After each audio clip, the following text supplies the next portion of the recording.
हर जगह, स्कूल हो, कॉलेज हो या लाइफ का कोई भी कॉर्नर, वहाँ एक ऐसा इंसान जरूर होता है जो दूसरों को नीचा दिखाकर खुद को पावरफुल फील कराता है। वो हंसता है, टॉन्ट मारता है और सोचता है कि वो तुमसे सुपेरियर है। उससे लगता है तुम उससे डरते हो, बट सच क्या है पता है? बुली करने वालों की असली पावर उसके बॉडी में नहीं होती, उसकी पावर तुम्हारे रिएक्शन में होती है। जब तुम गुस्सा होते हो, जब तुम सैड फील करते हो, जब तुम प्रूव करने की कोशिश करते हो कि तुम वीक नहीं हो, तब उसे एग्जैक्टली वही मिलता है जो वो चाहता है, अटेंशन, कंट्रोल, पावर। और धीरे धीरे तुम्हें लगने लगता है कि शायद वो सच में तुमसे स्ट्रॉन्ग है। लेकिन यहाँ एक डार्क ट्रूथ छिपा हुआ है, बुली स्ट्रॉन्ग नहीं होता। अक्सर बुली करने वाले बंदे खुद अंदर से इनसिक्योर होते हैं, उसे खुद पर डाउट होता है और इसलिए वो दूसरे को नीचा दिखाकर अपने ईगो को फीड करता है। और जिस दिन तुमने उसका माइंड समझ लिया, उस दिन से गेम चेंज हो जाएगा। तो इसलिए आज मैं तुम्हें बताने वाला हूँ 3 ऐसे डार्क साइकोलॉजिकल ट्रिक्स जिसके बाद तुम बिना हाथ उठाए किसी भी बुली को मेंटली डिस्ट्रॉय कर सकते हो।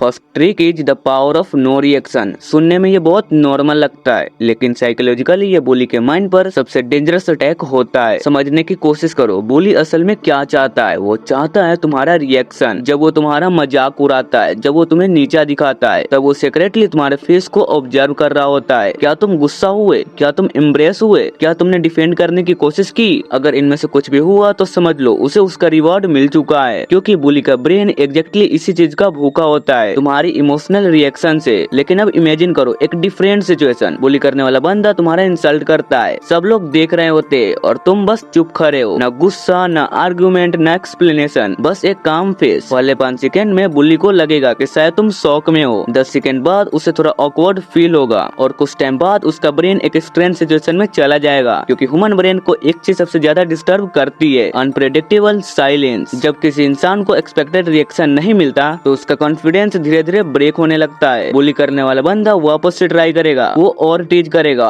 और लाउड बोलेगा ताकि तुम रिएक्ट करो। लेकिन अगर तुम फिर भी काम रहे तो एक अजीब सा मोमेंट आता है जहाँ बुली को खुद फील होने लगता है कि शायद वो स्टूपिड लग रहा है। और जब बुली को पब्लिक में ये फील होने लगता है कि उसका जो कि इंसल्ट काम नहीं कर रहा, तो उसकी पावर ऑटोमेटिकली कोलैप्स होने लगती है। Trick 2, controlled intimidation. अब तक हमने बात की थी माइंड गेम्स की, लेकिन कभी कभी सिचुएशन वहाँ तक पहुँच जाती है जहाँ बुली सिर्फ बोलता नहीं, हाथ भी उठाता है। और उस मोमेंट पर ज्यादातर लोग 2 मिस्टेक करते हैं, या तो वो डर कर बिल्कुल फ्रीज हो जाते हैं या फिर ब्लाइंड गुस्सा में अटैक कर देते हैं। दोनों इस सिचुएशन में बुली करने वाला बंदा जीत जाता है, क्योंकि बुली का गोल ही होता है तुम्हें इमोशनली कंट्रोल करना। लेकिन डार्क साइकोलॉजी का सेकेंड रूल कहता है कभी भी बुली को इमोशनली रिएक्शन मत दो, उसे कैलकुलेटेड रिएक्शन दो। सबसे पहले एक चीज समझो, जब बुली हाथ उठाता है तो उसका कॉन्फिडेंस एक एजम्पशन पर बेस्ड होता है। उसे लगता है तुम डिफेंड नहीं करोगे, उसे लगता है तुम डर जाओगे। इसलिए उस मोमेंट पर सबसे पहला स्टेप है फ्रीज नहीं, फोकस। उसकी आंखों में सीधा देखो, बॉडी को स्टेबल रखो और एक काम बट सीरियस वॉइस में सिर्फ एक लाइन बोलो, क्या हुआ? मैंने तो कुछ बोला ही नहीं। ये लाइन सिंपल लगती है, लेकिन साइकोलॉजिकली ये बुली के ब्रेन में रिस्क सिग्नल एक्टिवेट करती है, क्योंकि अब उसे फील होता है कि शायद सिचुएशन उतनी इजी नहीं रही जितनी वो समझ रहा था। और अक्सर उस मोमेंट पर बुली का ब्रेन कैलकुलेट करने लगता है, ये बंदा फाइट करेगा, लोग देख रहे हैं, कहीं मैं ही इम्प्रेस ना हो जाऊं। और जब बुली डाउट में चला जाता है, उसकी एग्रेशन ऑटोमेटिकली कम हो जाती है। यहाँ एक और साइकोलॉजिकल ट्रूथ है, बुली अक्सर उन लोगों पर हाथ उठाता है जिन्हें वो सेफ टारगेट समझता है। लेकिन जिस दिन उसे फील हो जाए कि ये बंदा इजी टारगेट नहीं है, उसी दिन से वो डिस्टेंस बनाना स्टार्ट कर देता है। इसलिए याद रखो, रियल स्ट्रेंथ लाउड होने में नहीं होती, रियल स्ट्रेंथ होती है काम रहकर अपनी बाउंड्रीज को प्रोटेक्ट करने में। क्योंकि दुनिया का सबसे डेंजरस इंसान वो नहीं होता जो हर वक्त फाइट करता है, बल्कि वो होता है जो नॉर्मली साइलेंट रहता है।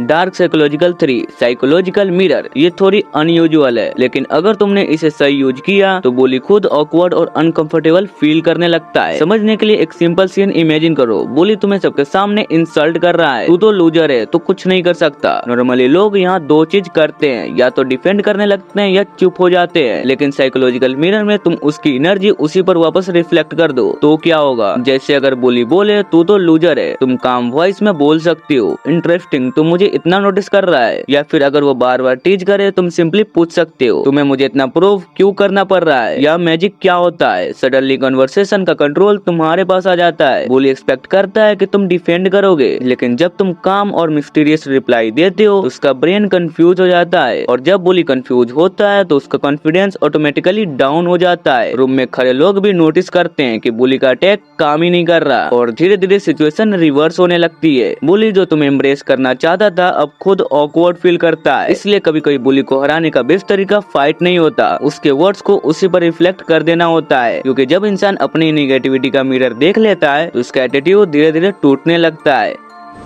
सच बताओ, बुली को हराने के लिए मसल की जरूरत नहीं होती, माइंड की जरूरत होती है। जिस दिन तुम समझ जाते हो कि बुली की पावर तुम्हारी रिएक्शन से आती है, उस दिन से गेम चेंज हो जाता है। याद रखना, दुनिया का सबसे पावरफुल इंसान वो नहीं होता जो सबसे ज्यादा चिल्लाता है, बल्कि वो होता है जो काम रहता है, ऑब्जर्व करता है और सही वक्त पर सही मूव करता है। इसलिए नेक्स्ट टाइम जब कोई तुम्हें बुली करे, डरना मत, गुस्सा भी मत होना। बस याद रखना, रियल पावर हमेशा साइलेंट रहने में होती है, और जब तुम अपने माइंड को कंट्रोल कर लेते हो तो दुनिया का कोई बुली में कंट्रोल नहीं कर सकता। अगर वीडियो पसंद आई हो तो मुझे अच्छा लगे इसलिए लाइक जरूर करना, और ऐसे और वीडियो के लिए सब्सक्राइब भी कर लेना। बाकी मिलते हैं नेक्स्ट वीडियो में, बाय।